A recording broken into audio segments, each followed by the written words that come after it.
Okay, so first thing this morning on the agenda was a one-to-one with a brand new client of mine, and it was all about culture, and very specifically creating a culture in his business that can achieve upon the goals and the ambition that he has for that business.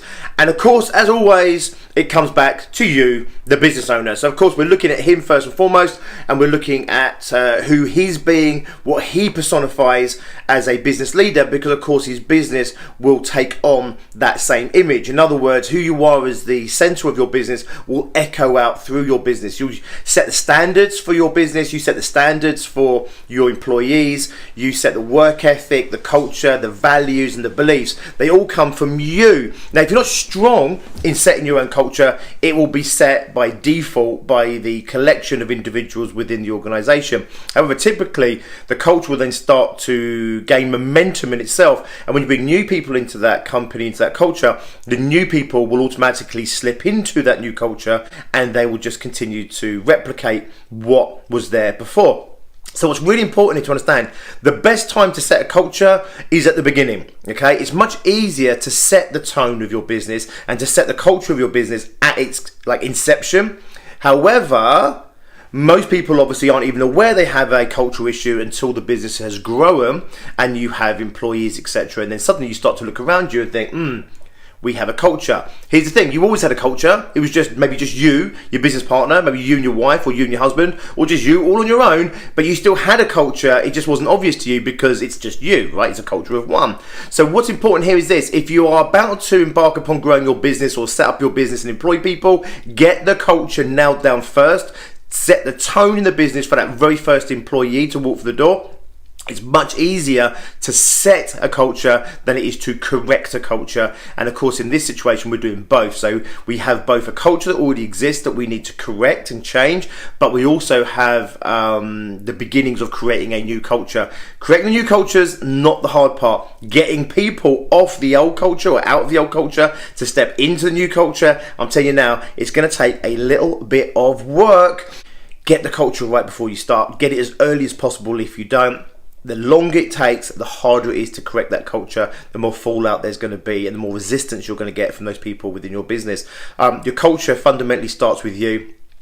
Even some of the biggest businesses out there who are very much created in the image of their owners, I'm thinking like Virgin and Richard Branson, or Apple and Steve Jobs, then of course, right, the entrepreneur at the heart of that business sets the culture, sets the tone by who they're being and who they are, and it emanates out through the entire business.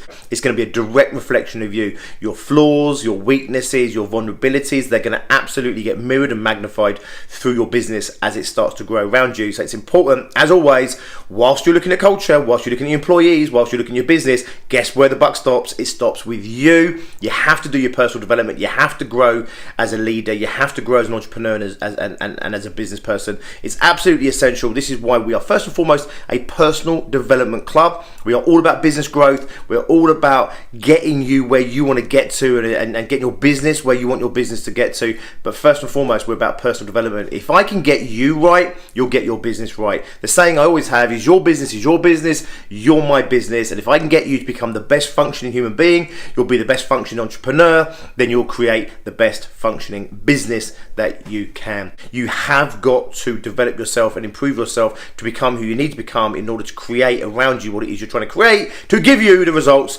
that ultimately this is all about. Anyway, I shall share more of that as we go through the day, plus whatever else we get up to. We've got quite a busy day actually. I think I said to you before, we've got quite a busy week, quite a busy period, and the first 2 days of this week are all about client meetings, one-to-ones, prospective clients. It's all the interpersonal stuff. There's plenty of time later for me to be the hermit and to squirrel myself away and do the other work that sits in the background of all of this. Anyway, hope you have an awesome day, hope you've been productive doing whatever you're doing, and I'll check in with you in just a little bit. Okay, so I've just got off the phone call, and yes, he's absolutely completely primed and ready for our Extreme Growth Mastermind. I've invited him along to our event on the 2nd of October, which is a discovery day to introduce six-figure businesses. That's anyone who's doing more than 100K in turnover per year to double their turnovers over the next 12 months. And it's an introduction to really share with them exactly what we're doing success group masterminds, especially within the extreme growth masterminds, and really to not only tell people but demonstrate the power of masterminding. I always say that it's the power of masterminding when you're in the right environment with the right people, being facilitated in the right way. There's more to masterminding than just sitting around a table having a chat. It takes real skill to get the best out of an environment, to get the best out of every individual. And of course, it takes real skill to make sure that you can go out and find the right people to pull them in to create that environment. So it's something we're really good at. We're really proficient at it. We've been doing it for a long time. And something we really pride ourselves on is not only creating the right environment and not only facilitating it in an excellent way, but actually also to attract the right people that make it a very, very attractive proposition. So hopefully he'll love everything we've got to say. It's not a massive sales pitch, actually. I've said this to him already. There's no massive sales pitch in anything that we do, because what we're doing is long-term transaction.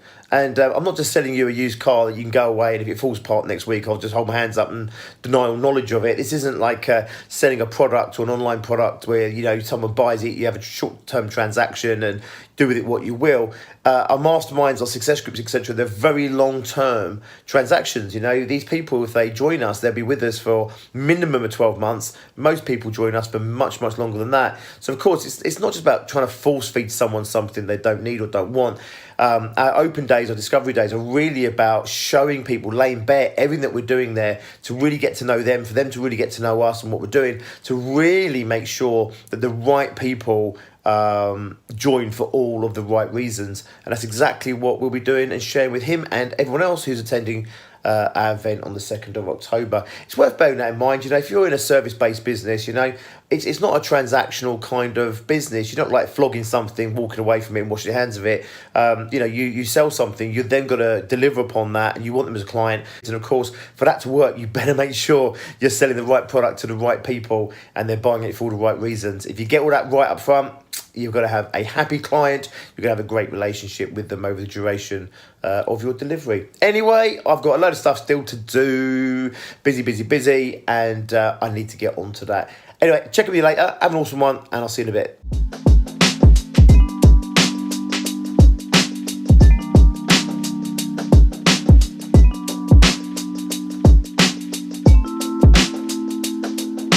Okay, so instead of jumping straight into yet more work, Tracy talked me into coming out, clearing my head, walking the dogs over here.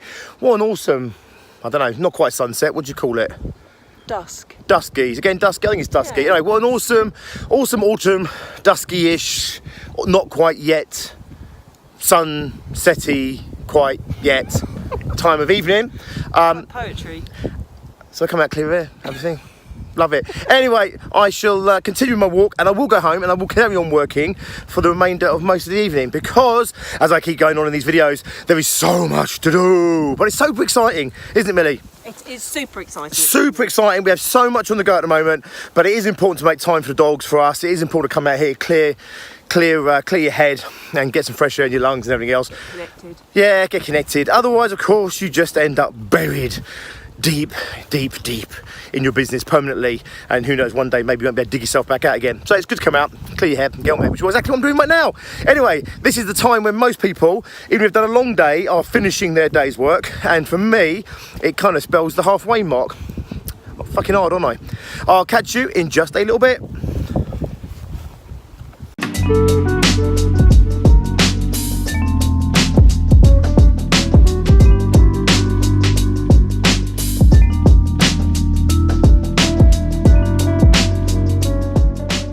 Okay, so that brings us to the end of the day. It is really close to knocking on to 1 o'clock.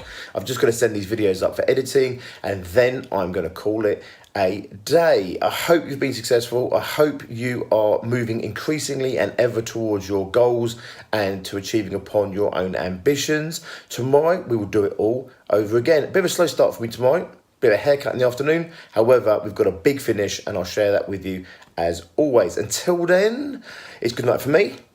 And it's good night from the Why Me. I'll catch you in the morning. Have a good one.